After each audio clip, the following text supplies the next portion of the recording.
Have you ever wondered how a flashlight works? Sure, it seems pretty simple. All you have to do is move a switch or press a button and ta-da! The light comes on. But what really makes the light go on?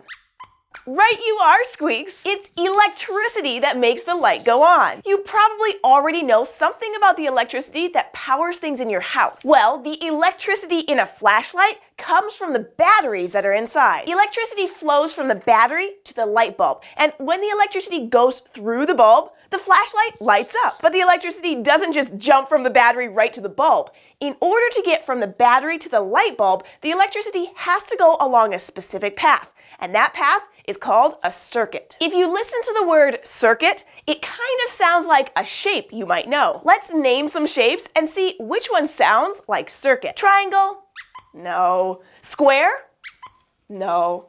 I know. Circle. And if you look at a circle, you can see that it goes around and around and doesn't have any spaces or gaps in it. And that's true of a circuit too. There can't be any spaces in the path that electricity takes to get from a battery to a light bulb. In a circuit, if electricity doesn't have a path to travel on, it stops. It's a little like a train on train tracks. When there's no more track, the train stops. So let's see how a simple circuit works. The battery is what we call the power source. That is, it's where the electricity comes from in this circuit. Electricity flows from the power source on the path of the circuit. And a lot of the time, that path is made by some kind of a wire. The circuit then leads to whatever we want to power. In this circuit, that's a light bulb.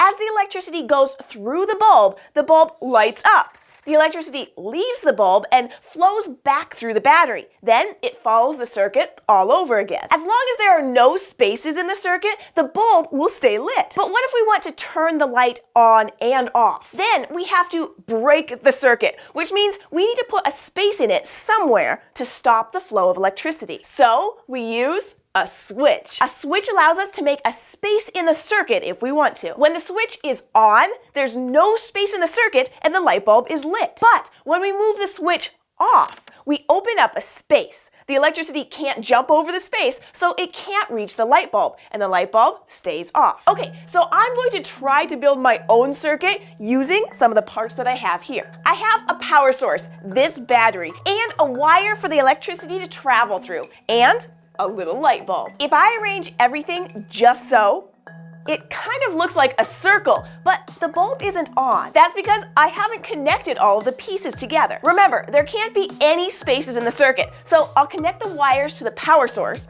then I'll connect one wire to the bulb. And when I connect the other wire to the bulb and complete the circuit, the bulb lights up. Now I'm going to add something else to make it work a little more like a flashlight does. I have this part that looks like a button, and I'll put it right here.